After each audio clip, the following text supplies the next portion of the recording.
ఈరోజు మీకు నేను మునక్కాయ రసం చూపిస్తానండి. చాలా అంటే చాలా టేస్టీగా ఉంటుంది. ఇది హెల్త్కి కూడా చాలా మంచిది. మునక్కాయతోటి రసం చేసుకోబోతున్నాము. ఎలాగో చూద్దాం రండి. ఫస్ట్ కందిపప్పుని బాగా కడిగి తర్వాత దాంట్లో ఒక 4 టమాటాలు బాగా కడిగి వేసుకోండి. కందిపప్పు మునిగేంత వరకు నీళ్ళైతే పోసుకొని నేను ఒక 2-3 విజిల్స్ అయితే తెప్పించేస్తానండి. ఎందుకోసమంటే కందిపప్పు బాగా ఉడికిపోతుంది. ఈ విధంగా 2-3 విజిల్స్ అయితే తెప్పించి కందిపప్పును బాగా ఉడికించుకుంటాను. చింతపండుని ఈ విధంగా సపరేట్గా కొంచెం నానబెట్టుకోండి. మునక్కాయలను కూడా బాగా ఉడికించి సైడ్న పెట్టుకోండి. ఆ నీళ్లు పారేయవద్దు. ఇప్పుడు మనకు ఈ కందిపప్పు టమాటా ఉడికిపోయిందండి.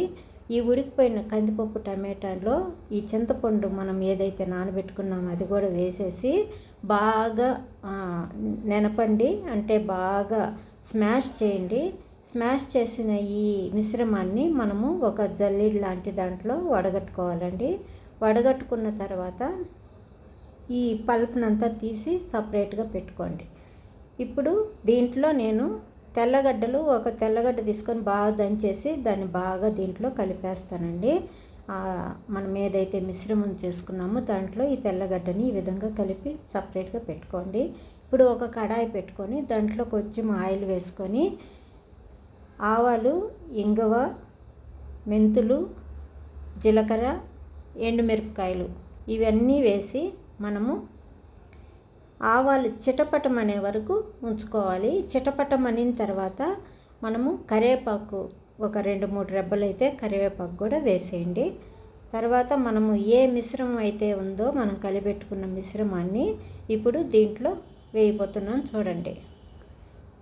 ఈ మిశ్రమాన్ని వేసిన తర్వాత మనము ఒక్కసారి మన చేతులతోనే ఆ మిరపకాయలని వీటినంతా బాగా పిసికేయండి. ఎందుకంటే ఇదంతా దాంట్లోకి పోతుంది, ఆ సారం అంతా దాంట్లో పోయడం వల్ల టేస్ట్ బాగా ఉంటుంది రసము. తర్వాత దాంట్లో రసం పౌడర్ వేసుకుంటున్నాను. ఒక 2-3 స్పూన్లు ఎంత కావాలో మీకు రసం పౌడర్ అయితే వేసుకోవాలి. ఈ రసం పౌడర్ ఏ విధంగా చేసేది మీకు తెలుసు అనుకుంటాను. అలాగే టేస్ట్కి కూడా ఉప్పు వేసుకుంటున్నాము.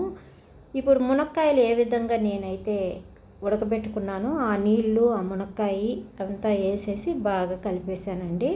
ఇప్పుడు రసాన్ని మనము ఎంతవరకు మరిగించాలనేది మీరు తప్పకుండా చూడాలి.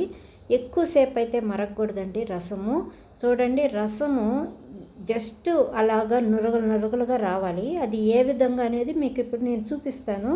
అంతవరకు రసమును మాత్రం మీరు హైలోనే పెట్టుకోండి. అక్కడే ఉండి రసమునైతే ఆఫ్ చేసుకోవాలి. ఇప్పుడు కొత్తిమీర కూడా వేసేసాను. కొత్తిమీర టేస్ట్కి మీరు వేసుకోవచ్చండి. చూడండి ఏ విధంగా జస్ట్ అలా తెల్లడం మొదలెట్టిందంటే మనము స్టవ్ ఆఫ్ చేసేయాలి.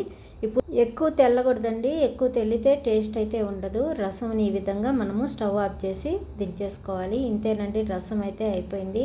ఇది రైస్లో కానీ ఒట్టిగా రసం కూడా మనం తీసుకోవచ్చు. చాలా అంటే చాలా టేస్టీగా ఉంటుంది. ఈ వీడియో నచ్చితే లైక్ చేయండి, షేర్ చేయండి, సబ్స్క్రైబ్ చేసుకోండి మరి.